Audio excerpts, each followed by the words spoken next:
ni tampoco, mucho menos, se entienden la sabiduría que se encontraba en aparentemente un hecho trágico, dramático, como fue el desangramiento, la tortura y los sufrimientos del Hijo de Dios. Por ejemplo, el Dalai Lama dijo que Jesús había sido un perdedor, porque se dejó crucificar, porque si no tenía el poder para bajarse, ¿por qué no lo utilizó? Pero más que eso, dijo este líder de las filosofías orientales, que Cristo fue un tonto por haber escogido a hombres incultos, a hombres pescadores para que le siguieran.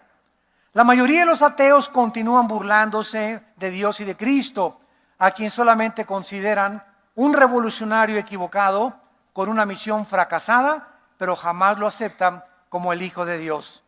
Los intelectuales lo consideran una irracionalidad filosófica, porque dice que Dios no podía sacrificar a su Hijo, y los judíos lo continúan rechazando como el Mesías. Pero lo más triste de todo es que aquellas personas que se dicen cristianas continúan ignorando el verdadero significado de la muerte de Cristo en la cruz. Muchos traen colgando una cruz solamente porque es la moda o la tradición. Otros la cuelgan en las paredes de su casa, dando a entender que por lo menos esa casa es cristiana. Otros la ponen en el lugar donde se volteó el coche o donde hubo un accidente para decir, aquí murió un cristiano que a lo mejor ni cristiano era. Inclusive artistas usan, ¿verdad?, cruces, usan el 666, se burlan de la Biblia y continúan atacando el significado de la cruz de Cristo. No cabe duda que la cruz sigue siendo un símbolo de escándalo, de burla, de debilidad, de locura para la mayoría de los seres humanos. Y otra de las cosas más tristes que existen es que ahora hay un símbolo entre los jóvenes de peace and love, de paz y amor, que es la cruz rota. Y no sé cuántos de ustedes que son jóvenes la usan. Es un palo con los dos cosas que atravesan la cruz, pero hacia abajo. Ese símbolo significa la luz del fracaso de Cristo, que puso de moda John Lennon, el creador de los Beatles. Y de ahí, en la época de los Beatles, salió el símbolo Peace and Love. Hicieron la cruz volteada, es la cruz rota, hablando de que Cristo no murió ni triunfó, sino que la cruz la voltean al revés y la rompen, y se usa como símbolo de amor y de paz. Qué triste, ¿verdad?, que las mismas familias no les enseñan a sus hijos que esos símbolos son contrariamente anticristianos. ¿Por qué lo usan? Por ignorancia, porque no se cultivan, porque no estudian y porque no conocen la palabra de Dios. Pero ¿por qué después de 2000 años el mundo continúa aún sin entender el significado de la cruz? Vamos por orden al versículo 18 del pasaje que acabamos de leer. Y la Biblia comienza a darnos respuestas diciéndonos que el mensaje de la cruz, el mensaje que se le da al mundo, oye, Pancho, Carmelita, Carlos, ¿sabes una cosa en esta Navidad? En medio de la cena te paras. Hace 2000 años la Biblia dice que un hombre murió en la cruz, que era Cristo, y que Dios en Cristo puso tus pecados, Carlos, compadre, comadre. Y que si tú crees que Dios puso en él tus pecados, porque tú, compadre, no los hubieras podido cargar ni pagar. Si tú crees que él murió en tu lugar en la cruz, la Biblia dice que Dios te perdona. Este mensaje es locura aparente intelectual para muchas personas, porque no significa realmente que no lo quieran entender, sino porque a muchos no les conviene entenderlo. Estas personas no creen que el mensaje de la cruz tenga un significado para sus vidas. Los que rechazaron este mensaje en los tiempos de Cristo fueron dos grupos de personas. Los religiosos, que creían que con su religión bastaba, y los judíos, que creyeron que a través de la ciencia y la filosofía y de la razón pura, como los estoicos y los epicúreos, discípulos de Zenón en tiempos de Cristo, creían que ellos encontrarían la verdad. Los que rechazaron este grupo de personas creyeron que la religión era suficiente para ir al cielo. Y los filósofos, mis razonamientos y a través de mi intelecto voy a encontrar la verdad. Sin embargo, la Biblia nos dice muy claramente que las únicas personas que aceptaron el mensaje de la cruz son los que sintieron y creyeron que necesitaban a Dios. Las personas humildes que reconocen su condición de pecado delante de Dios, que Cristo pagó en su lugar por ellos. Dios dice en Juan 1, versículos 12 y 3, mas a todos los que le recibieron, a los que creen en su nombre, Dios les da un derecho, una potestad que no todos tienen. ¿Qué cosa? De ser llamados hijos e hijas de Dios. Entonces, cuando tú oigas por ahí en la calle que todos somos hijos de Dios, no es bíblico eso. Discúlpenme, pero esto es una cosa inventada por la sociedad.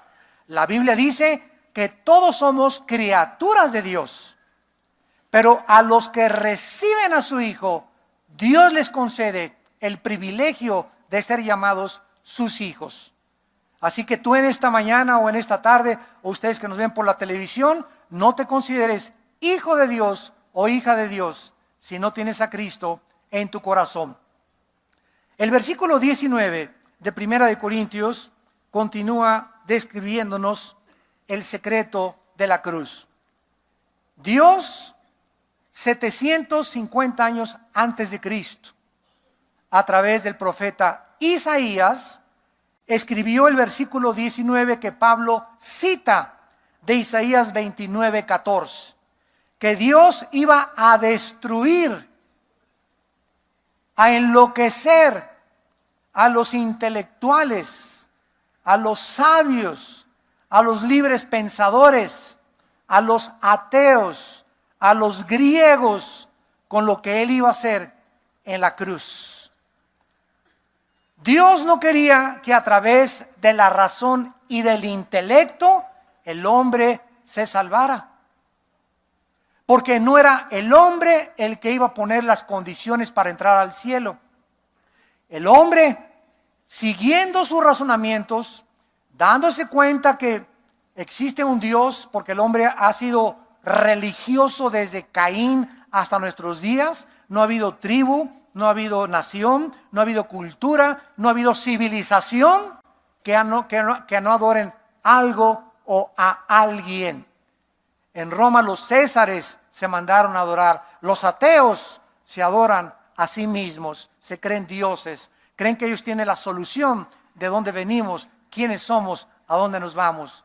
Entonces el hombre, a través de su razonamiento, inventó las religiones. Todas las religiones son el resultado de la búsqueda del ser humano para conectarse con su Creador, para poder hacer contacto con el Creador. Nos desenchufamos de Dios.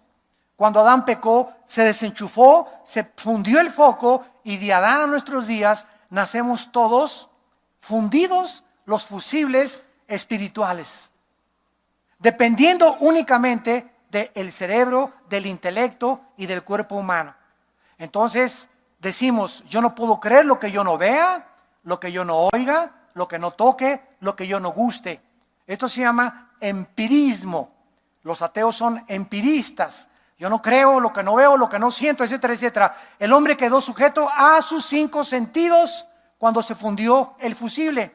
Pero como traemos en la conciencia de que Dios existe y de que hay algo que trasciende este mundo, pues adoramos la luna, el sol, las pirámides de Teotihuacán, queremos irnos de gurús, el budismo zen, la meditación trascendental. Estamos buscando diferentes formas de poder reunirnos, contactarnos, hacer la paz con Dios a través de 2 cosas: buenas obras y sacrificios. Y de repente Dios manda a su Hijo a bajar al mundo y nos trae un mensaje diferente al que en la humanidad pensó.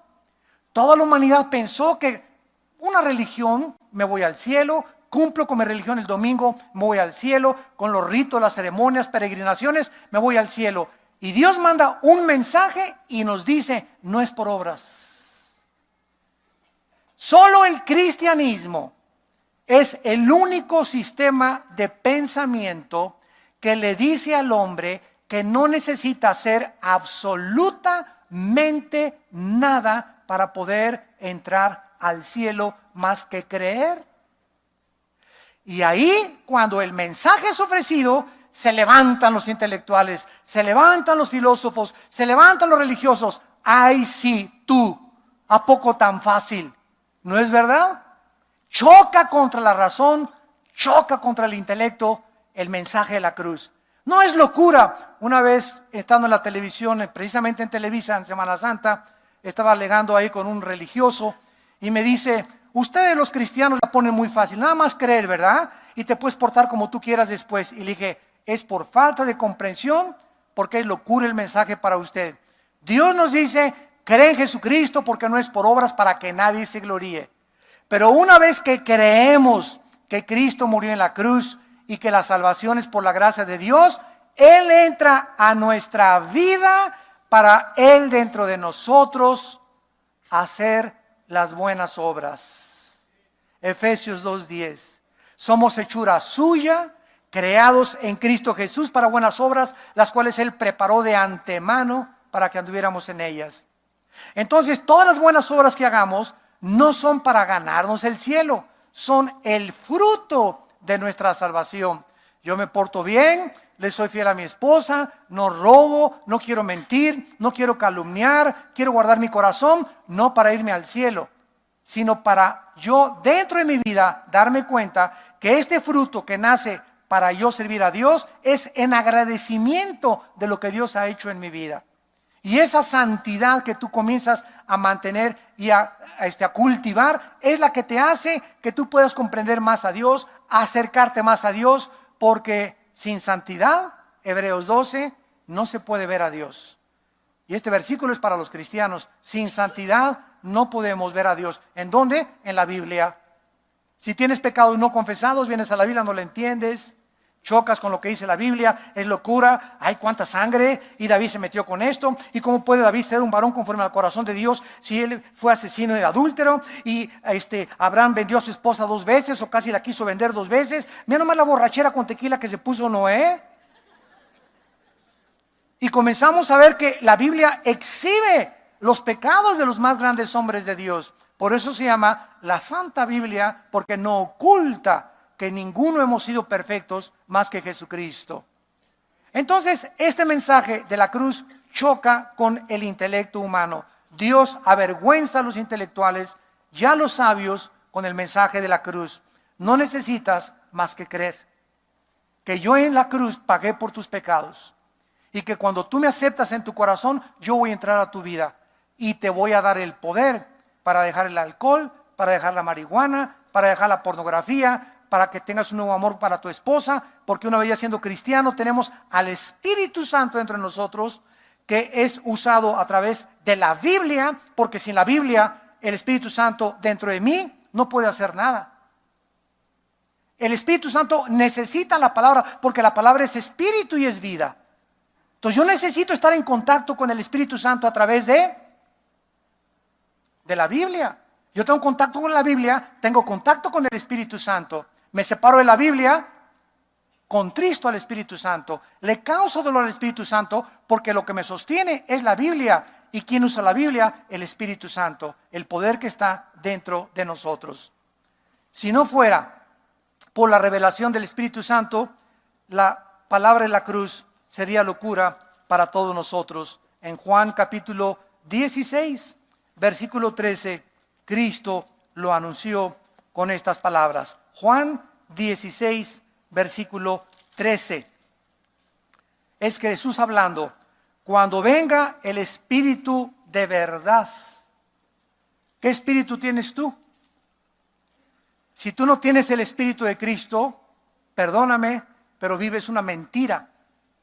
Tu vida es una mentira. Vives de vanidades ilusorias. Lo que tú crees que te va a dar felicidad es una mentira. Por eso vives buscando el placer, la popularidad, el poder, el aplauso, el reconocimiento de la gente. ¿Por qué? Porque hay un espíritu de mentira. Te miente dentro de ti y te dice, haz esto cuando no es cierto. Pero cuando el Espíritu Santo entra en nuestra vida, es el Espíritu de verdad. ¿Y qué hace ese Espíritu dentro de nosotros? Guiarnos, dirigirnos. El Espíritu dentro de mí me dice, no, Armando, no es por ahí, vas mal, regrésate, es por aquí, sígueme, sigue la Biblia, cierro la Biblia, me salgo del camino. Abro la Biblia, me vuelve a meter al camino. Y es la Biblia la que el Espíritu Santo usa para poder dirigir nuestras vidas. El Espíritu de verdad, dice la palabra de Dios. Y este Espíritu Santo, dice la Biblia, que no iba a hablar por su propia cuenta. O sea, utilizaría la Biblia. ¿Por qué? Porque hablará, dice, lo que oyere y os hará saber las cosas que habrán de venir. Cuidado cuando alguien te dice, el año que entra se acaba el mundo. En marzo va a haber el rapto de la iglesia. En junio del 2012 va a venir Cristo. Cuídense. El Espíritu Santo usa la Biblia. Hablará las cosas que habrán de venir y os hará saber las cosas de verdad. Y la Biblia es un libro sellado. Tiene un candado. No hay nada que se le pueda agregar. No hay nada que se le pueda sacar. Si cualquier persona habla algo que no está aquí, está agregándole a la Biblia. Hermano, el Espíritu Santo me dice en este momento que de su iglesia saldrán ríos de agua viva y que te vas a casar con una muchacha que entre con un vestido de verde el próximo domingo a la iglesia. Y el Espíritu Santo me dice que tu hijo va a ser varón y no va a ser mujer, y nace varón y crees que es un profeta. Eso fue adivinación. Oye, ¿cuántas probabilidades hay de que es hombre o mujer? 50 y 50. Es como echarte un volado a aguilosol. Eso no son profecías, son tonterías, son babosadas.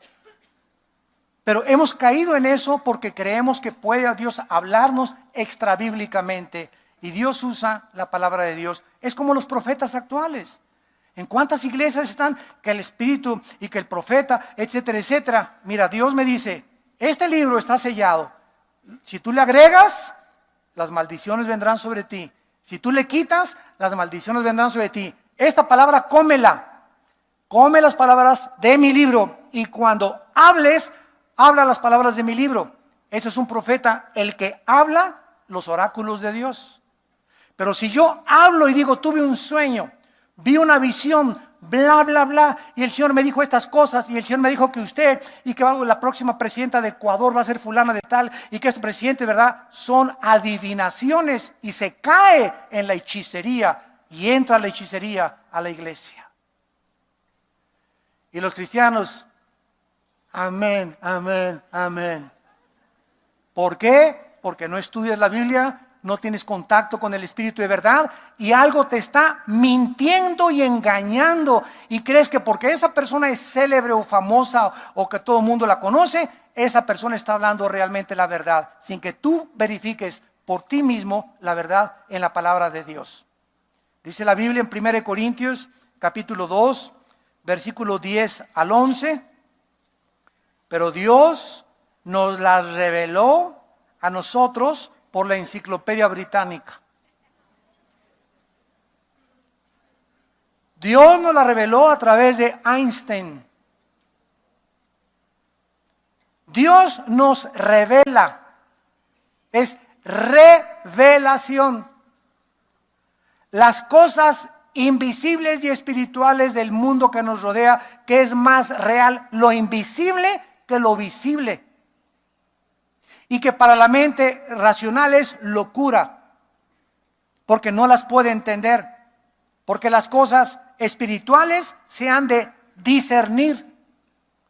Pero Dios, a través del Espíritu que mora dentro de ti y de mí, vengo a la Biblia y entiendo a Dios, los caminos de Dios, el carácter de Dios, la forma en la que debo de proceder. ¿Por qué? Porque es el Espíritu dentro de mí de verdad el que me está guiando y mostrando la verdad. Si tú no tienes al Espíritu Santo, no tienes revelación, no entiendes. Las cosas de Dios te son locura. porque el Espíritu, dice el versículo 10, todo lo escudriña aún lo profundo de Dios.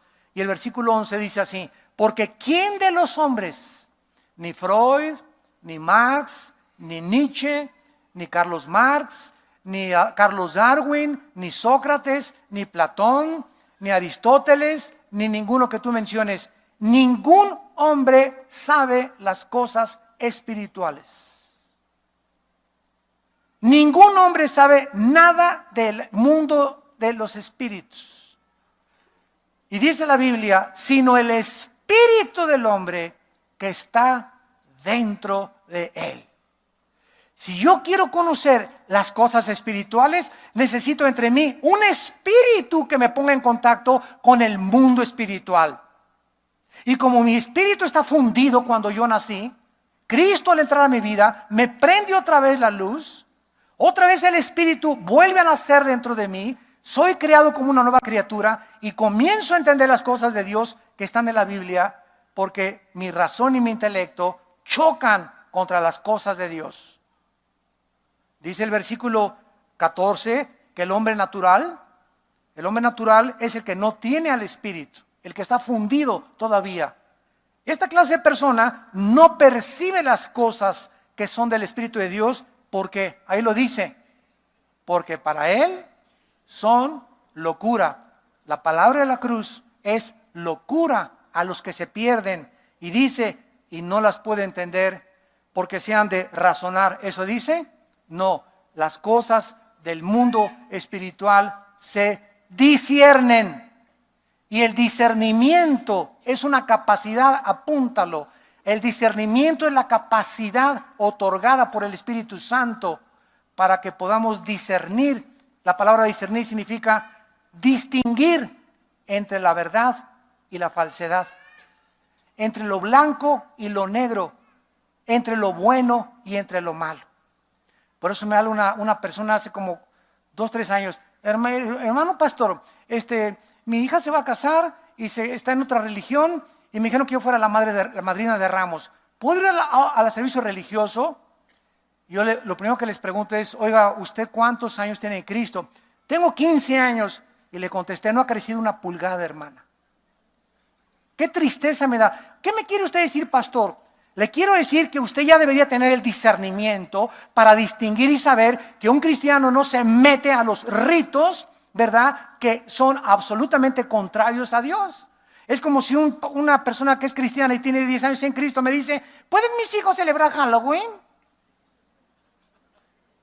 Oye, por favor, después de 10 años en Cristo me haces esa pregunta, Virgen de la Macarena.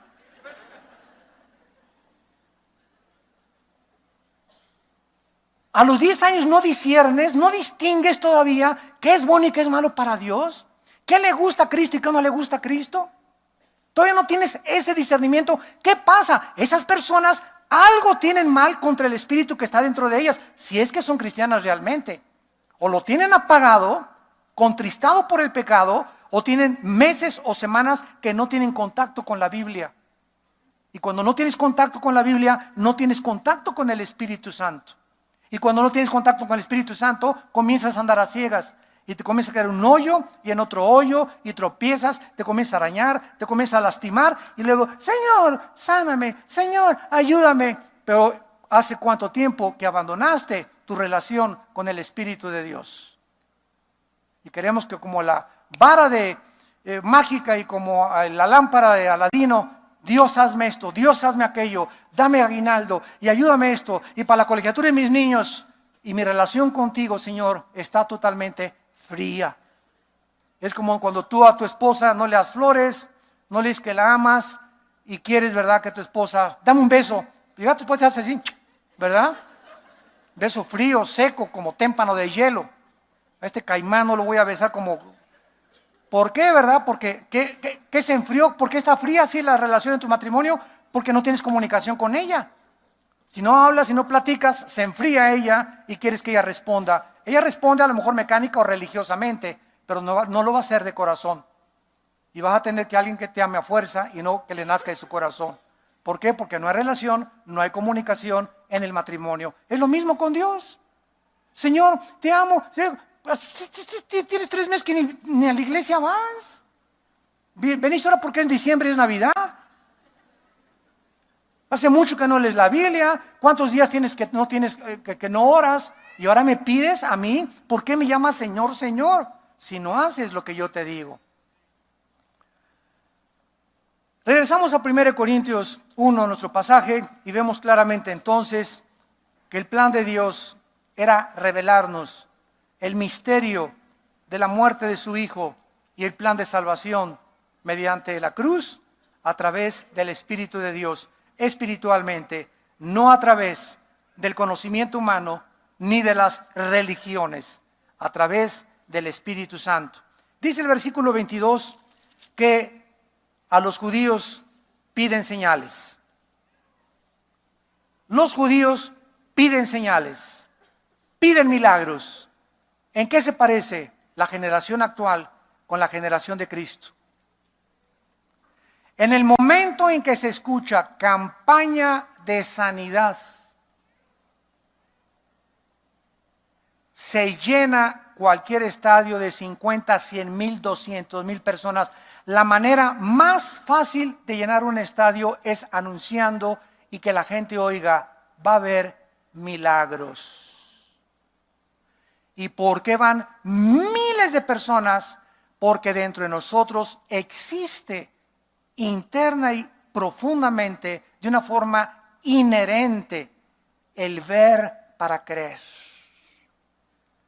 O el tratar de ir a ese lugar donde una persona famosa dice que va a orar por los enfermos y él tiene poder para sanar a los enfermos. Y ojalá que me sane de mis riñones, de mis vértebras lumbares, de mi problema de mi vesícula, etcétera. Y ahí van todos los enfermos a la campaña de sanidad, unos cojeando, otros en silla de ruedas, etcétera, etcétera. Y el 90% se salen de ese lugar sin ser sanados. Se sanaron 2 o 3 a lo mucho. Y de los que son sanados, ¿verdad? Se hace un espectáculo increíble. Ya vieron, él le creció la pierna, etcétera, etcétera. Y todo el mundo cree que para todos. ¿Por qué, verdad? Porque la mayor parte se van frustrados, se enojan después con Dios, se amargan con Dios porque no los sanó Dios. Porque se anuncia que Dios es un Dios fácil, que lo único que quiere es nuestra salud. Y esto no lo enseña la Biblia. Aunque Dios sí sana y creemos en los milagros, no se hace de los dones de sanidad un espectáculo, circo, maroma y teatro. Porque es engañar a la gente. Ven a Cristo a la cruz y cuando yo fuere levantado, dijo Jesús, levantaré conmigo a todo el mundo.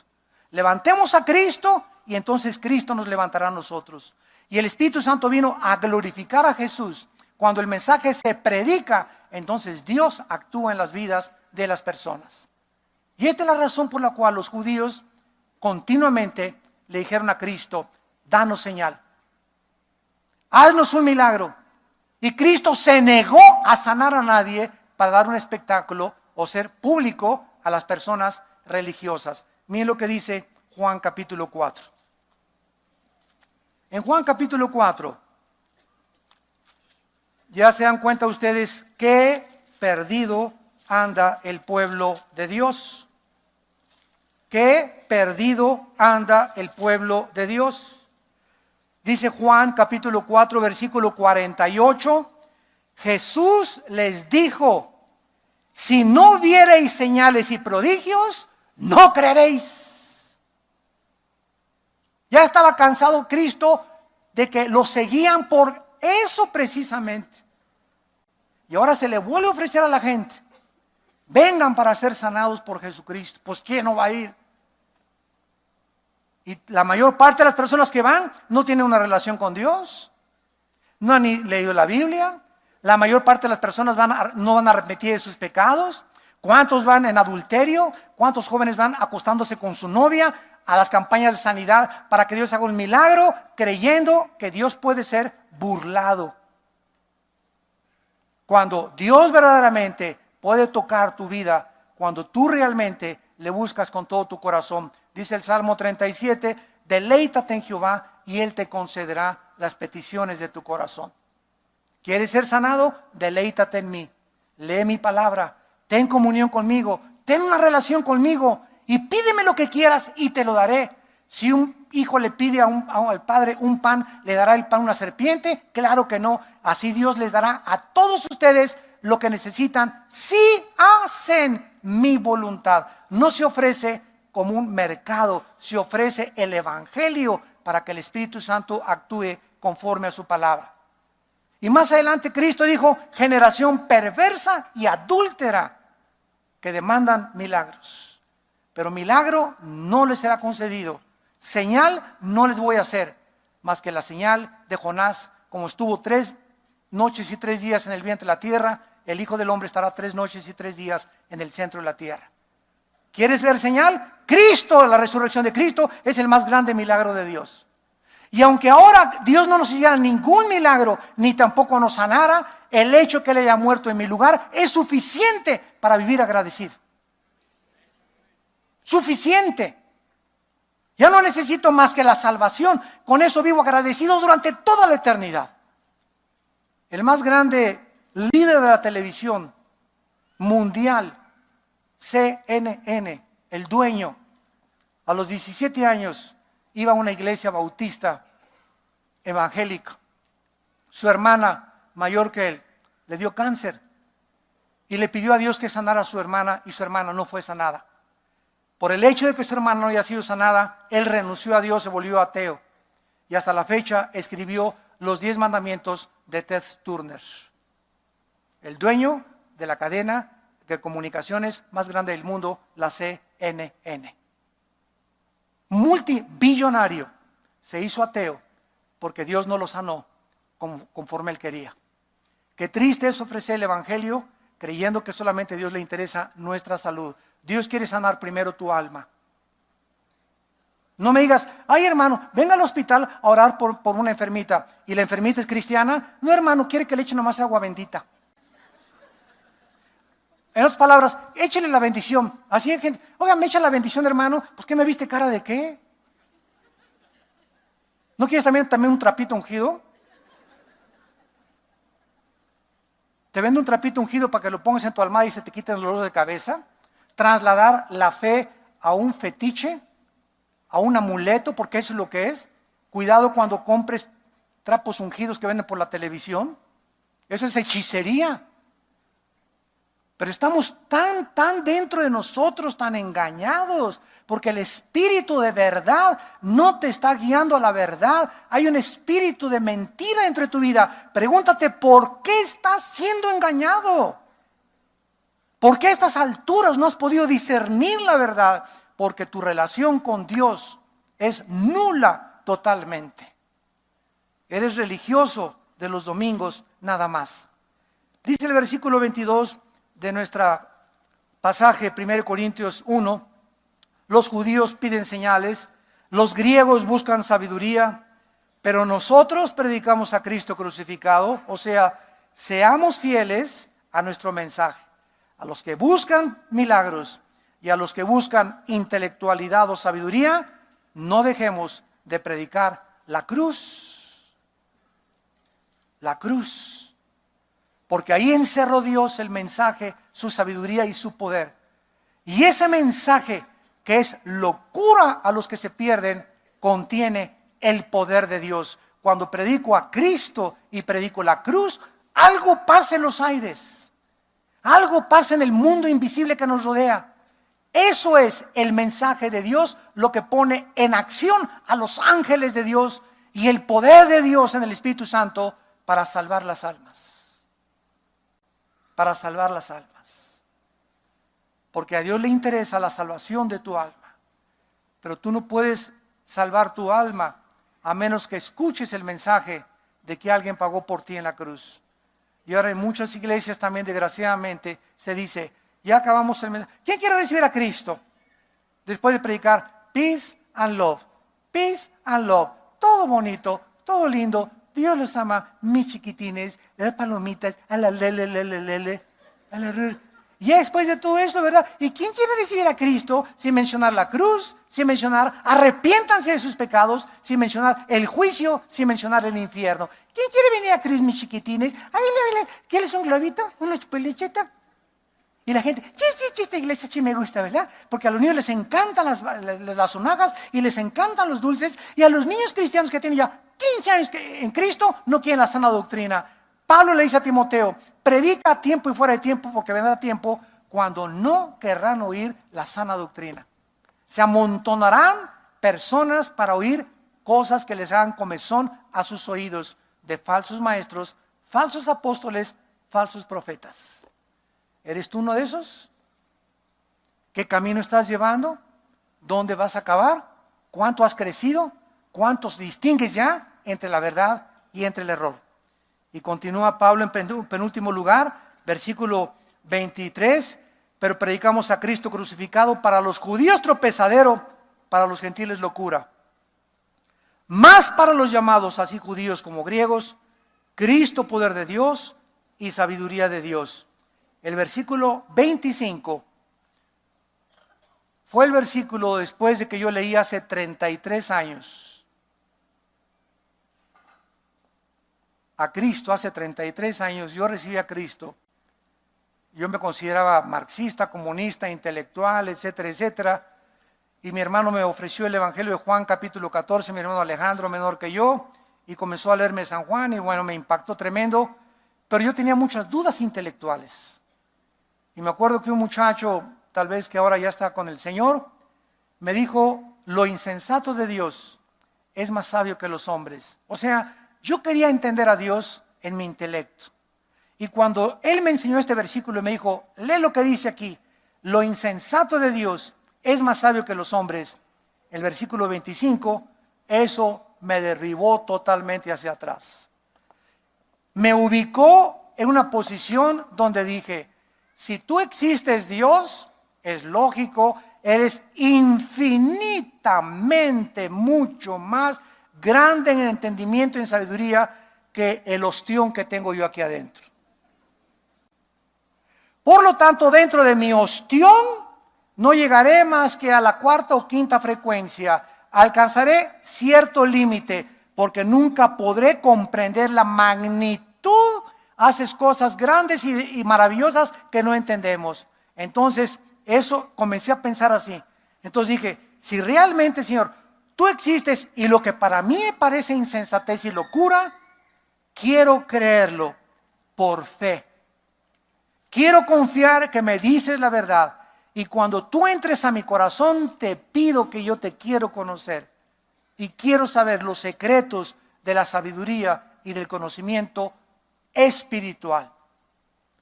Y eso fue lo que hace muchos años un hombre llamado Agustín de Hipona, les he contado esta historia, y esta historia me encanta contársela a los ateos. Agustín era un hombre teólogo, pensador, reflexivo, un hombre que amaba a Dios con todo su corazón. Iba caminando en la playa, Agustín, iba pensando, ¿por qué si Dios es todopoderoso, no detiene la maldad? Continuaba Agustín, ¿por qué si Dios es bueno, creó al diablo? ¿Por qué si Dios tiene el poder, por qué no detiene al diablo ya y se acaba la maldad?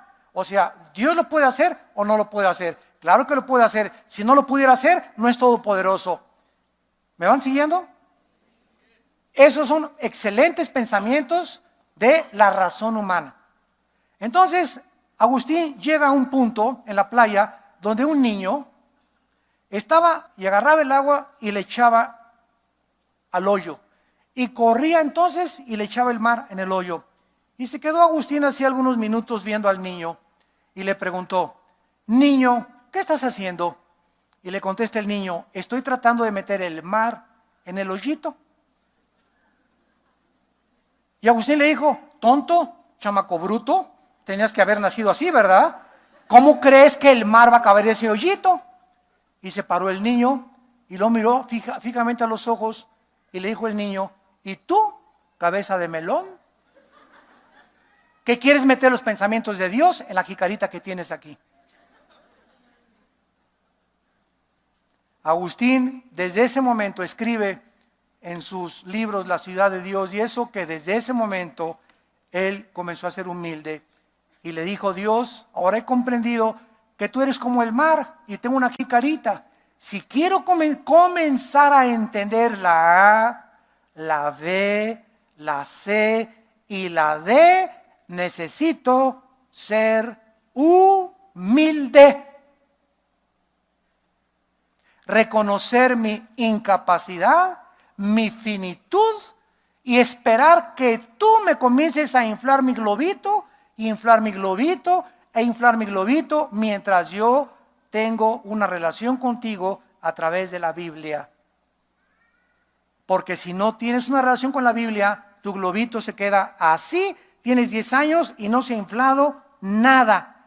Pero cada vez que memorizamos la palabra y leemos la palabra y crecemos con Dios, más capacidad tenemos de comprender los pensamientos de Dios, que son más altos que nuestros pensamientos. Pero mientras tengas tu globito y tu ostión de cerebro que tienes de chícharo, que teníamos todos también cuando no éramos cristianos, no saldrás de perico perro.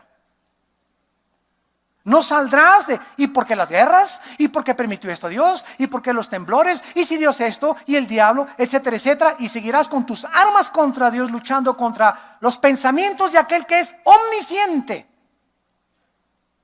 Pero tú en tu soberbia quieres saber todo. ¿Quién eres tú? ¿Quién soy yo para retar a Dios, al Todopoderoso, al Shaddai, que habita en la eternidad y en la santidad, al Altísimo, arriba de todos, de los ángeles, querubines y serafines? ¿Quiénes somos para decirle, ven para acá y siéntate aquí? Ahora yo soy el juez. ¿Por qué hiciste eso, Dios? ¿Y por qué permitiste esto, Dios? Contéstame, contéstame. ¿Sabes una cosa? Se va a parar Dios, te va a decir, cállese, chamaco menso. Soberbio. La soberbia es la que nos hace actuar de esa manera, de creer que Dios tiene que respondernos y nos tiene que dar explicaciones. Y Dios no necesita explicaciones a nadie. Por eso sacó el libro de Job. Job pasó durante un año, ¿por qué esto? ¿Por qué aquello? Pero no se amargó. ¿Y por qué Dios y esto? Y venían los filósofos a presionarlo todo y más. Y Job, ¿por qué, Señor? ¿Realmente habré pecado? Amaba a mi esposa, era bueno con los niños, le di buena ocasión a mi familia, di buen ejemplo. ¿Por qué, Dios? ¿Por qué me está pasando estas cosas? Pero en medio de todos sus sufrimientos, Job dice, yo lo único que sé es que mi Redentor vive. Y que sus pensamientos son demasiado maravillosos para mí. Por tanto, lo único que sé es que después de mis sufrimientos saldré más puro que el oro. Y cuando Dios se le aparece a Job finalmente y le explica en el capítulo 38, 39 y 40 la grandeza de los animales, del universo, de las estrellas y de todo lo que creó, Job otra vez como Agustín, ahora sé, Señor, que yo no sé nada. Que lo que sabía no lo sabía como lo debería de saber. Me humillo hasta el polvo y te pido que tú me hables y yo te escucharé. Y Dios le da a Job doble de hijos, doble de camellos, doble de ovejas, doble de dinero. ¿Por qué? Porque mantuvo sin entender a Dios su integridad.